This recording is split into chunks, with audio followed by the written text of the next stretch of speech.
दापोली तालुक्यातील खेरडी गावातील काही कार्यकर्त्यांनी शिवसेना पक्षात प्रवेश केला आहे. खेरडी गावाच्या विकासासाठी हा पक्षप्रवेश करण्यात आल्याचं सांगण्यात येत आहे. नामदार योगेश कदम यांच्या मार्गदर्शनाखाली 150 कार्यकर्त्यांनी शिंदेंच्या शिवसेनेत प्रवेश केलाय. खेरडी युवा मंचचे अध्यक्ष शैलेश कदम आणि अन्य सहकाऱ्यांचा पक्षप्रवेशासाठी पुढाकार त्यांनी घेतला. खेरडी गणाचे पालक सुनील दळवी यांच्या नेतृत्वाखाली आणि भगवान घाडगे, प्रकाश कालेकर संघटक यांच्या सहकार्याने ठाकरे पक्षाच्या 150 पदाधिकाऱ्यांनी पक्षप्रवेश केलाय. माझे नाव मिलिंदी महेंद्र यादव, खेरडी. मी माजी सरपंच आणि त्याप्रमाणे मी 3 वेळा मी बिनविरोध निवडून आले आणि मध्यंतर काळामध्ये संजय रावांबरोबर मला उमेदवारी मिळाली होती पंचायत समितीची. तर अल्पशा मताने मी कमी पडले आणि आता मी आपल्या योगी दादांच्या कामाची गती पाहून मी स्वतः माझ्या मनापासून आणि आमचे युवा मंचचे अध्यक्ष शैलेश कदम हे मुंबईत संजय रावांबरोबर पक्षप्रवेश करून आले. तेव्हाच मी बोलली, म्हटलं घाई केलीत का तुम्ही? आपण सर्वांनी एकदमच गेलो असतो, पण तेवढं वेळ नव्हतं संजय रावांकडे. मग त्यांना ते घेऊन गेले. मग नंतर तिथपासून आम्ही पाठी लागलो होतो की आपण पण सर्वांनी एक होऊन आपल्या गावाचा विकास करूया. तर आम्ही कोणाच्या दाबदबावाने आम्ही हा प्रवेश केलेला नाही. आम्ही आमच्या स्वमताने हसत खेळत हा आम्ही प्रवेश केलेला आहे.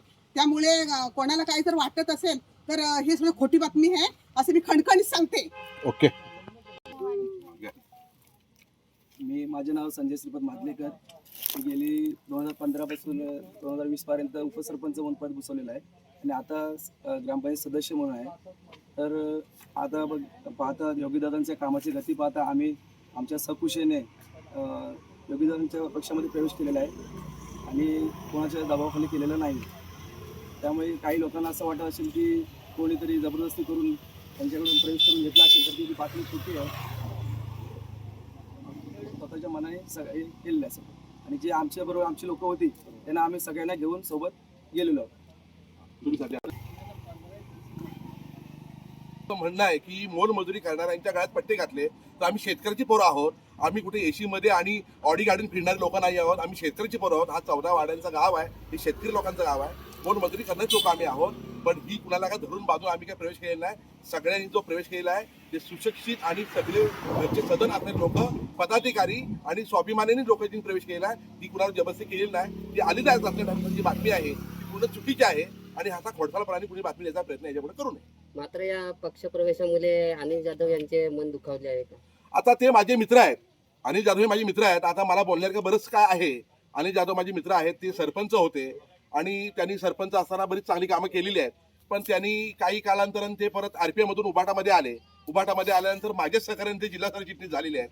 आता मी इकडे आलो, त्यांना मी सांगून आलेलो आहे त्यांना तुम्ही पण इकडे या, पण ते काही यायला तयार नाही आहेत. पण तो माणूस स्वाभिमानी आहे, असू दे. पण ह्या ज्या बातम्यांबद्दल जिल्हा सरचिटणीस त्यांच्या वाटत असतील तेथील बातम्या, पण ह्या बातम्यांकडून लक्ष देऊ नका. येणाऱ्या 7 तारखेच्या निवडणुकीला शेडगे वहिनी आणि आमच्या माडिक वहिनी यांना आम्ही भरघोस मताने विजयी करणार आहोत. आणि मग जो प्रवेश डुप्लिकेट आहे की खोटा आहे की ओरिजिनल आहे तर त्या दिवशी आपल्याला 9 तारखेला कळेल. अनिल जाधव यांच्या आरोपामध्ये एकीकडे योगेश कदम यांना राजकारणातून संपवण्याचं षडयंत्र सुरू आहे. कोण संपूर्ण षडयंत्र योगीदादाला संपवण्यासारखं आता ह्यात मला वाटतं ह्या रत्नागिरी जिल्ह्यात तरी कोण नाही आहे आणि कोण आता हरितलाल उरलेलं नाही योगीदादा संपवणारा. योगीदादाच्या हात पुढे झालेले आहेत. आम्ही योगीदादा पुढच्या 5 वर्षात खासदारकीला पाठवण्याची आम्ही व्यवस्था करतोय.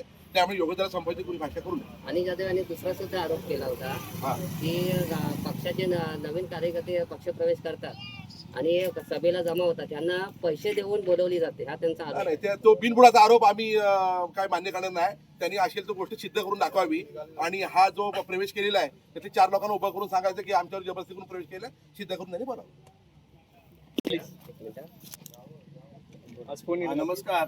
आज खेरडी पंचायत समिती खेडे गावाचा प्रचाराचा आज आम्ही सुरुवात चांगल्या प्रकारे केलेली आहे. सर्व वाड्यात आम्ही करणार आहोत आणि अत्यंत चांगल्या प्रकारचं वातावरण आमच्या दोघा भगिनी जिल्हा परिषद आता सदस्यच म्हणतो त्यांना मी आणि या पंचायत समिती सदस्य इथे आहेत. त्यांना आम्ही आता उमेदवार म्हणणार नाही कारण 100% विजय त्यांचा आज फायनल झालेला आहे. आणि मी एक ह्या विभागाचा पालक आहे. मी अगदी खात्रीने सांगतो की या मतदारसंघामध्ये दापोली मंडणगड या मतदारसंघामध्ये आमची पंचायत समितीची उमेदवार आहे ही 1 नंबरने निवडून येणार, याच्याबद्दल कुठलीही शंका नाही आहे. तसेच आमच्या शेडगेताई आहेत, ह्या सुद्धा भरघोस मतं निवडून येतील. त्याच्यामुळे आपण काही आमच्या लोकांना विचारलं काही की पेपरमध्ये बातम्या आल्यात, काही लोकांनी आपल्या हवेमध्ये काय बाल सोडलेले आहेत, परंतु अशा लोकांना आम्ही काही जास्त किंमत देऊ इच्छित नाही. कारण परिस्थिती अशी आहे की ज्या प्रकारे आपण या गावात राहतो, आपल्या लोकांमध्ये आहेत, ते आपल्या गावामध्ये अनेक महिला या मोलमजुरी करतात. त्यामुळे कुणाचा अपमान करण्याच्या भावना याच्यामध्ये कुणाचे असू नयेत, आहेत असे मी म्हणणार नाही. परंतु मी तुम्हाला हे सांगतो की खेरडी गाव हे लापवायची काही गरज नाही आहे. त्या सरपंच होत्या तेव्हा त्या पण राष्ट्रवादीच्या होत्या, हे युवा मंच होतं तेव्हा ते सुद्धा राष्ट्रवादीनंतर उभाटात प्रवेश केला होता. म्हणजे मागच्या 5 वर्षापूर्वी इथे सरपंच हा राष्ट्रवादीचा होता, हे आम्ही काही नाकारत नाही. परंतु आता मी तुम्हाला खात्रीने सांगतो की 90% गाव हे आता पूर्णपणे शिवसेनेच्या पाठीचे आहे आणि या गावातून शिवसेनेच्या उमेदवाराला जिंकण्याचं जे खऱ्या अर्थाने जे मतधिक्य आहे, आम्ही ह्या अख्ख्या गावातच पंचायत समितीचा आमचा सदस्य निवडून येणार आहे, त्याबद्दल कुठलीही शंका नाही. त्यामुळे विरोधक काय बोलतात आम्ही त्यांना काही विरोधक समजत नाही. आता तुम्हाला प्रश्न विचारला की योगेश कदमला संपवण्याचं, आता गावचा माजी सरपंच कुठे आणि गृहराज्यमंत्री कुणाची कंपेअर आपण काय करावी हे आपण प्रत्येक ठरवायचं आहे. आणि त्याच्यामुळे आपण पुन्हा करा. आमचे राहुल जाधव आज RPIचे तालुकाध्यक्ष आहेत, ते त्यांचे बंधू आहेत, त्यांनी त्या कार्यक्रमासाठी सगळ्यात मोठा लीड घेतला असेल, ते आमच्या राहुल जाधवने घेतला असेल. तर त्याच्यामुळे राजकारणामध्ये कुठली पातळी कोणी सोडण्याचं बरोबर नाही आहे. कारण 9 तारखेला संध्याकाळी 6 वाजता आम्ही सगळे मित्र आहोत, एकामेकाच्या गाळ्या घालून आम्ही आनंद पण साजरा करणार, दुःख पण साजरा करणार आहोत.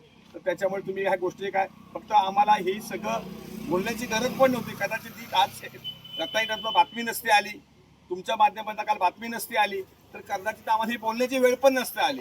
म्हणजे आमच्यावर बोलण्याची ही वेळ जी आलेली आहे त्याचं आम्हाला खरं दुःख वाटतंय. तर त्यामुळे पत्रकारांना माझी विनंती आहे की आज जसं आलात तसा विजयाची मिरवणूक आम्ही इथून सुरुवात करणार आहोत, कारण हे पहिलं गाव आहे. तर आपण सगळ्यांनी हजर राहा.